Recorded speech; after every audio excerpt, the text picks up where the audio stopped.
Bonjour à toutes et à tous et bienvenue sur cette nouvelle vidéo FAQ du calendrier de l'Avent 2021. Et aujourd'hui on se retrouve comme chaque jour du 1er au 24 décembre pour une nouvelle question abonnée. Et j'ai l'impression qu'on va faire un tirage au sort. Et le gagnant est... Comment équilibrez-vous votre vie pro et vie perso? Question.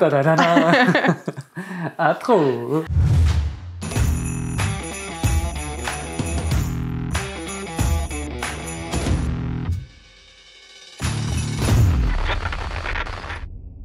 Alors avant de commencer, je fais juste une toute petite précision. Ici, on parle bien de la distinction vie pro et vie perso. On va pas du tout aborder le thème de comment on s'organise au sein de notre vie professionnelle, parce que ce sera sûrement le sujet d'une prochaine vidéo. Celle-ci sera un petit peu plus philosophique que technique, mais bon, on espère que vous apprécierez quand même. Bonne écoute! Alors, cette question... C'est une question difficile. C'est une question difficile, en effet. C'est une bonne question, mais c'est aussi une question difficile. Je vais parler pour moi, personnellement, parce que pour toi, personnellement... Ça ne marche pas. Ça ne marchera pas. Tu fuis la question, Chris. Réponds à la question, ouais. Chris. Je pense qu'aujourd'hui, j'ai pas encore assez de recul pour vraiment... pouvoir répondre à cette question. Salut. Pour répondre un peu plus à la question, en fait, je me suis lancé du coup en tant qu'indé en 2018. Une demi-année était déjà passée et du coup avant j'étais en salariat. À partir du moment où je me suis mis à mon compte, il y avait déjà la saison de mariage qui était en cours sur laquelle on m'avait incrusté pour faire... avec mes clients. Avec ses clients pour essayer du coup la vidéo et voir si ça me plaisait et blablabla. Et puis en fait, l'année d'après qui devait vraiment être entre guillemets l'année lancement, c'était 2019, donc là je me suis lancé et après il y a eu 2020 en fait, et 2020 du coup ça a tout chamboulé et aujourd'hui on reprend et on est dans le flow si je peux dire ça comme ça. Et en gros aujourd'hui j'ai vraiment beaucoup de mal à pouvoir répondre à cette question parce que pour moi cette limite entre guillemets elle est pas encore vraiment définie. T'as eu qu'une année normale en fait, t'as eu que 2019 pour tester, mais du coup comme c'était tout juste ton lancement, t'avais tes marques à prendre aussi et tout quoi. Et après 2020 c'était le bordel, 2021 c'était le bordel de rattrapage de 2020. Voilà, en très résumé. Donc en gros aujourd'hui ça fait que j'ai pas vraiment de frontière entre perso et pro encore à l'heure actuelle parce que je pense que j'ai pas assez de recul vraiment pour savoir qu'est-ce que je considère comme du perso et qu'est-ce que je considère comme du pro. Là pour moi dans ma tête c'est un peu genre vous prenez tout, vous mettez tout dans un petit truc, vous secouez et puis voilà. C'est à peu près ça ma vie perso-pro. Et c'est une parfaite transition. Qu'est-ce que la vie pro et qu'est-ce que la vie perso? Et moi j'adore la psycho et j'adore la philo, alors soyez prêts à durer 2 heures pour cette vidéo. Non, c'est pas vrai. La vie pro et la vie perso, c'est quelque chose qui est très défini quand on est salarié et qui est très conditionné. Je vais tellement partir loin, attention. Et c'est très... En fait, c'est complètement un conditionnement sociétal en fait de dissocier la vie pro et la vie perso. En 2021, en gros, ce que les gens la plupart du temps appellent la vie pro, c'est ce qui leur permet de gagner un salaire et de l'argent pour pouvoir vivre leur vie perso à côté. Quand on est à son compte, c'est complètement tout chamboulé, d'autant plus quand on fait un boulot comme nous, qui est aussi un boulot slash loisir, slash passion, slash centre d'intérêt, appelez ça comme vous voulez, mais c'est pas aussi clarifié. On peut très bien être au boulot et gagner des sous en faisant des photos pour des clients et aussi faire des photos pour ses projets perso parce qu'on s'éclate. Mais là où la frontière elle est hyper fine, c'est que en faisant des projets photos perso, et des fois on peut se dire mais ça peut servir pour mon book pro et ça m'aidera à vendre ce genre de prestat à des clients parce qu'en fait ce que je fais en loisir j'aimerais aussi le faire en pro et du coup genre la frontière elle peut être hyper floue dans tout ça. Et inversement quand on s'éclate avec des clients, on peut ne pas du tout avoir l'impression d'être au travail et donc d'être dans la vie pro. Il y a des fois on mange des pizzas avec des clients après un rendez-vous mariage parce qu'en fait on a traîné chez eux, on s'est trop bien entendu, on a papoté ou on prend un apéro avec eux et au final du coup tout ça c'est très très flou et du coup je pense que pour répondre à cette question il faut que ce soit clair dans la tête de la personne de qu'est-ce que la vie pro et qu'est-ce que la vie perso pour savoir s'il y a un équilibre entre les deux. Vous avez 2 heures. Et vous avez 2 heures. Non mais en fait cette frontière elle est super fine quoi. En tout cas pour parler pour moi ça fait 6 ans que je suis à mon compte maintenant et clairement ça fait 6 ans que j'ai eu le temps de déconstruire un peu dans ma tête ce côté vie pro et vie perso. Mais du coup depuis qu'on est tous les deux à notre compte et tout, genre ça a encore plus fichu un grand coup de pied dans tout ça parce que clairement il y a des fois où on est en tournage pour notre chaîne YouTube, on entre ça dans quoi en fait? Est-ce que c'est la vie perso? Est-ce que c'est la vie pro? Là la chaîne YouTube elle commence à nous rapporter un peu d'argent donc on pourrait dire du coup c'est notre vie pro parce que grâce à la chaîne YouTube on a des clients qui viennent pour du coaching ou alors on a des marques qui veulent faire des partenariats avec nous et du coup c'est du boulot ou de temps en temps il y a un peu de YouTube monnaie, c'est ridicule hein. Et du coup mais c'est des sous donc est-ce qu'on doit considérer ça comme de la vie pro? Ouais. Alors typiquement par rapport à ça, moi à l'heure actuelle les tournages YouTube je compte pas ça dans le pro en fait, parce que moi justement à l'inverse, je pense, et c'est ce que je disais, que j'ai pas assez de recul, c'est que je suis encore très formaté, j'ai plus le mot. Salariat, merci. Je suis encore très formaté salariat, et donc du coup il y a un peu ce côté de si je m'amuse pas, c'est du boulot entre guillemets. Si je m'amuse, bah c'est du perso. Après il y a des salariés qui kiffent leur taf et qui s'amusent au boulot. Je sais bien, et enfin au final toi t'aimais bien ton boulot. Le premier quand j'avais un salaire, enfin quand du coup j'étais en salaire. Quand j'avais un quand j'étais sous statut salariat, du coup j'appréciais vraiment ce que je faisais, mais pour autant je savais quand même que c'était du boulot. Enfin, j'ai dit, de toute façon, pour moi, la frontière, elle n'existe pas trop. Voilà, j'avance pas plus sur le débat. Non, mais c'est vrai, en fait, c'est intéressant dans le sens où, pour plein de gens, la vie pro, c'est la vie qui est pas trop drôle et qu'on fait pas ce qu'on veut, avec plein de contraintes, des gens qui décident à notre place et tout. Et la vie perso, c'est notre temps libre.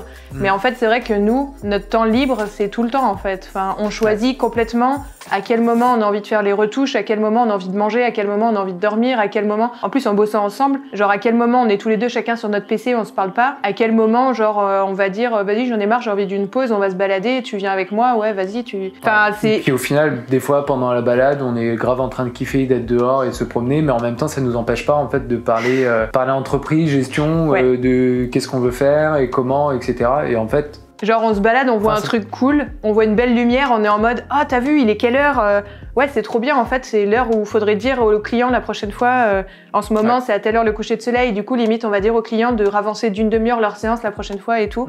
Et du coup, on a beau être en balade et kiffer, bah on pense au boulot, mais parce qu'en fait, c'est notre vie, notre boulot, c'est notre vie. Mais oui, mais c'est notre vie dans le sens où ça dépend que de nous. Donc c'est surtout ça, en fait. C'est personnel comme choix, même pour les projets professionnels. Puis au-delà de ça, en fait, je pense que ça dépend aussi quel type d'entreprise. Parce que par exemple, quand je me suis lancée, j'étais à mon compte, mais je faisais des sites web pour mes clients. Et même si j'adore faire des sites web, et que des fois, j'avais pas l'impression de bosser quand je codais un site web parce que je kiffais ça, c'est qu'en gros, je savais que je faisais ce site pour un client, et du coup, je faisais pas ce que je veux, entre guillemets. Et c'est là où j'avais la notion de vie pro, vie perso. C'est vie pro, je faisais pas tout à fait ce que je voulais comme je voulais, alors que vie perso, si. Et en fait, avec la photo, au tout début, quand je me suis lancée, je faisais beaucoup des photos pour faire ce qui faisait plaisir au client, et du coup c'était beaucoup sur la demande du client. Moi je disais oui, je réfléchissais pas trop à ce que moi je voulais réellement faire en tant que photographe pro. Je dirais pas que c'était une erreur parce que ça a été un apprentissage, mais en fait plus j'ai évolué, plus je me suis dit ok, en fait moi j'ai envie que ça se recoupe justement ce que je kiffe faire en photo, en loisir, et j'ai envie que ce soit ça pour mes clients aussi en fait. Et du coup maintenant quand je travaille pour des clients, c'est mon style que j'ai appris à définir, à construire, etc. Je mets beaucoup de mon moi perso dans mon travail pro. Genre la lumière que j'adore et que je ferais pour mes propres autoportraits ou pour faire des photos de ma famille ou quoi, et bah c'est ce que je vais faire avec mes clients, et du coup j'ai l'impression de faire mon art et ce que je kiffe. Ça fait tellement prétentieux dit comme ça, mais c'est pour que vous voyez un peu le truc. De plus en plus justement cette frontière entre perso et pro elle s'efface parce que vraiment je kiffe tellement ce que je fais et je fais ce qui me plaît et ce que je ferai de toute façon, que ce soit rémunéré ou pas en fait. Je sais pas si c'est clair. Mais en gros si on définit la vie... Du coup comment tu gères ta vie perso et ta vie pro? Comment j'équilibre tout ça?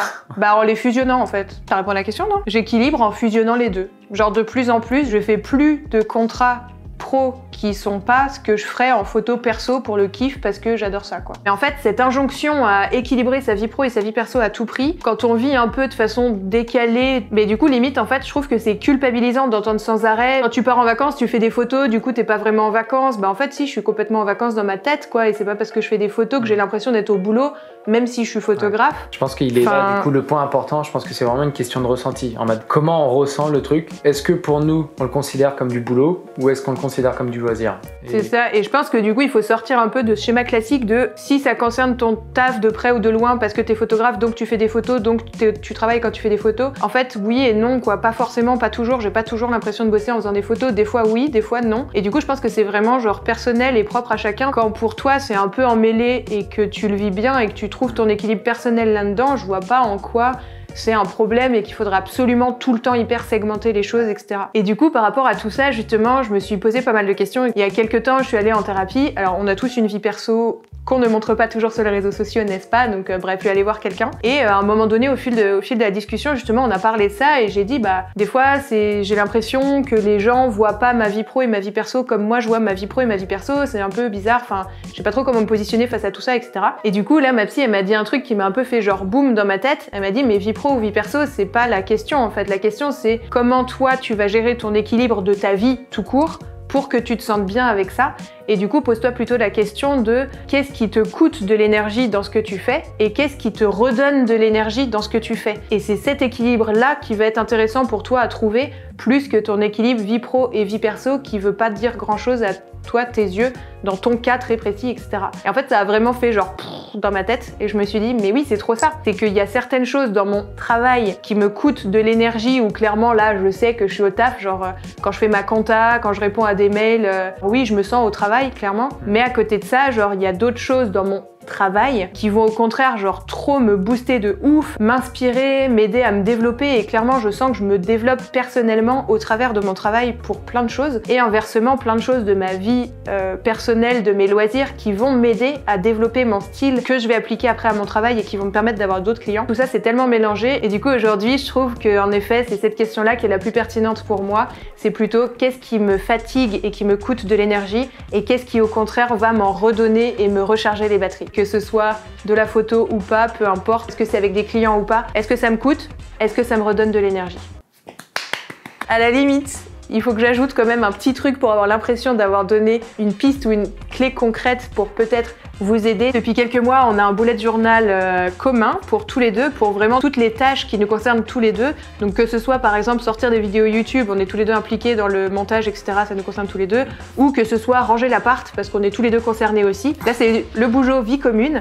Et on a chacun un bullet journal personnel pour les tâches qui nous sont purement dédiées. Et on s'organise concrètement du coup plus par rapport à ça aujourd'hui. Bon, désolée, j'ai encore beaucoup parlé, je suis partie dans tous les sens dans cette vidéo, mais c'est vrai que tout ce qui est sujet entrepreneuriat, philo, psycho, etc. ça me passionne de ouf et surtout c'est des sujets qui sont tellement complexes et intéressants et passionnants qu'on pourrait en parler vraiment pendant des heures donc c'est très compliqué de se limiter. J'avais prévenu. Sujet de philo, pourquoi pas. Donc n'hésitez pas à nous dire vous dans les commentaires, est-ce que pour vous c'est très facile vu votre situation de distinguer votre vie pro, votre vie perso? Est-ce que c'est important pour vous de placer des frontières nettes entre les deux ou est-ce que justement vous trouvez d'autres distinctions qui vous conviennent peut-être mieux avec d'autres termes que vous trouvez plus appropriés pour vous dans votre cas très précis ou pas. Et voilà. Merci à toutes et à tous de nous avoir suivis jusque là. On se retrouve donc demain pour une nouvelle vidéo et puis bonne photo à toutes et à tous.